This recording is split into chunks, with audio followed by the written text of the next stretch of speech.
Today is the 10th of May 2025. My name is Kevin Mulqueen. I'm a retired English teacher living in Ho Chi Minh City in Vietnam, and I'm a huge fan of Thomas Hardy. In the last week I've made a couple of video lectures I suppose, about Tess of the D'Urbervilles and Jude the Obscure. Now I'm going to do a third one on the Mayor of Casterbridge. I last read the Mayor of Casterbridge 2 years ago in January 2023, and after reading it I wrote down my impressions. So what I'm going to do now is I'm going to read from these bits of paper in my hands what I wrote back in 2023, and I agree with all of these things. Here goes. Yesterday, January the 26th, 2023, I finished reading Thomas Hardy's The Mayor of Casterbridge for the 5th or 6th time. I first read it for my English Literature A-level in 1969. It didn't make a strong impression on me then, which I find odd. But I became a Hardy fanatic in my 20s after leaving university and read all his major novels and the minor ones as well. Later I discovered his poetry, which I adore.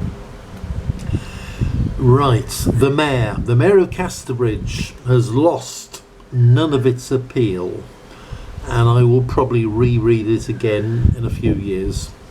There is a lot to be said for rereading a great book. Once is not enough. I could read Macbeth, The Winter's Tale, Madame Bovary, The Quiet American, Great Expectations, forever. Sitting in my favourite chair in Tân Châu, Vietnam, that's where my wife lives, in my favourite spot overlooking the rice fields, I've spent the last 3 days reacquainting myself with the Mayor of Casterbridge. The edition I've been reading is a Penguin classic, dated 1978, bought second hand in Phnom Penh in Boar's bookshop. It is fox-marked and stained with a 48-page introduction by Martin Seymour Smith. I remembered almost everything from my previous readings and from watching the BBC dramatisation in 1978. Back then I was a boarding master at Old Swinford Hospital School in Stourbridge, but I did not have a colour TV. My colleague Lance Naylor did, so we watched The Mayor episode by weekly episode in his flat. It was a superb dramatisation by Dennis Potter with an all-star cast. Alan Bates played Michael Henchard, Janet Moore, Elizabeth Jane, Jack Galloway Farfrae, and Anna Massey Lucetta. Rereading the book today, I automatically identify the characters with those actors.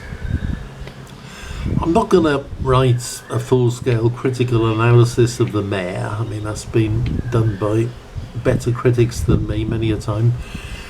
What I'm going to do now, fresh after reading the novel, is record my immediate impressions and reflections. It's strange that I've never before written about the Mayor of Casterbridge, which is one of my all-time favourite books. I rate it Hardy's second best novel after Tess. Far from the Madding Crowds wins the bronze. The opening chapter, where Henchard sells his wife, is a magical piece of storytelling, my favourite opening chapter in all of literature. Bleak House runs it close though. Hardy's flair for figurative language is immediately apparent on the second page in the brilliant description of Henchard and his wife and baby. Quote, "The atmosphere of stale familiarity which the trio carried along with them like a nimbus." Hardy's sense of history, seeing the past in the present, is apparent in the description of the bird.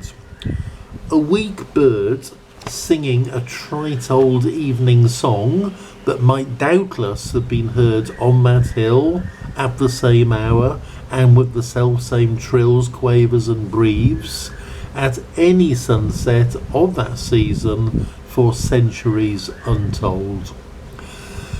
And Hardy's expert use of symbolism can be seen in the swallow that flies into the furmity tent before escaping. The swallow may be regarded as a symbol of Susan's entry into the tent and escape with the sailor. The swallow also symbolises Henchard. If he doesn't sell his wife, he will be like the bird, flying free from guilt. If he sells her, he will be trapped forever, trapped inside guilty feelings. That's my interpretation of the possible symbolism of the swallow in that opening chapter. The swallow symbolism foreshadows the caged bird symbolism at the end of the book. Henchard buys a caged goldfinch as a wedding gift for Elizabeth Jane. The bird serves as a metaphor for Henchard himself, the cage representing the self-made prison of his flaws. The bird is a goldfinch, the gold symbolising the essentially golden nature of Henchard. The newspaper covering the cage represents the public opinion that surrounds Henchard. They don't see the golden Henchard, they just see the flaws around him. The death of the goldfinch from starvation is symbolic, since Henchard himself becomes sick and is unable to take nourishment. Like the goldfinch, which depends on a human owner for food, Henchard is starved to death for want of Elizabeth Jane's love. Now I'm going to make a few observations about Hardy's writing style. There's a huge difference between the style of his prose compared to his poetry. The style of the Mayor is conventionally Victorian, flowing, well-turned sentences, highly descriptive, occasionally poetic. However, the diction is not quirky and unconventional like the diction of Hardy's poems. Hardy wrote novels in monthly magazine instalments to make money, so he could not afford to be avant-garde. He had to satisfy his conventional readership. After making a lot of money from novel writing, he stopped completely. Jude the Obscure, published in 1894, was his last novel, and he switched 100% to poetry. In his poems, his use of English is unique, very quirky, quite different from other poetry written at that, or indeed any time. It wasn't very popular with the reading public or the critics because it was so peculiar. Today, however, Hardy's poetry has a stellar rating, some critics regarding him as a better poet than novelist. The worst thing about Hardy's prose style in The Mayor and elsewhere is its frequent pretentiousness. Hardy cannot resist showing off his knowledge of the Bible, classical literature, painting, etc., etc. There are countless examples of this in The Mayor. At his best in The Mayor, Hardy uses English poetically and powerfully. There are many excellent similes. Here's a few examples. Every evening in Casterbridge, various clocks could be heard chiming, quote, "A row of tall varnished case clocks from the interior of a clockmaker's shop joined in one after another, like a row of actors delivering their final speeches before the fall of the curtain. At dusk," quote, "the sun was resting on the hill like a drop of blood on an eyelid. Casterbridge," quote, "stood, with regard to the wide fertile land adjoining, clean cut and distinct, like a chessboard on a green tablecloth." Hardy has a flair for simple telling phrases. When he meets Susan for the first time in Casterbridge, he opens the conversation with these words, "I don't drink." When the stranger introduces himself to Henchard as Newson, quote, "Henchard's face and eyes seemed to die." When he sees Newson returning, quote, "Henchard lived a lifetime the moment he saw it." I've picked out miscellaneous verbal felicities, but this does scant justice to the overall power of Hardy's writing. His ability to weave an intricate plot, to describe characters' feelings, and describe the Casterbridge environment is superb. There are so many great scenes. Farfrae singing in the Three Mariners Inn, Mother Cuxham reflecting on Susan Henchard's death, Henchard visiting Mr. Fall, I vividly remember this from the BBC drama, Henchard drinking alcohol for the first time in 21 years and laying a curse on Farfrae. In particular, the opening and the ending of the novel are beautifully written. The ending, when Henchard clings to Elizabeth Jane for affection and is rejected by her, is most poignant. Interestingly, Elizabeth Jane, in the Dennis Potter BBC dramatisation, calls Henchard father after she learns of her true paternity. A bold departure from the text by Potter, but in my view, a successful one. This has stuck in my mind for 45 years.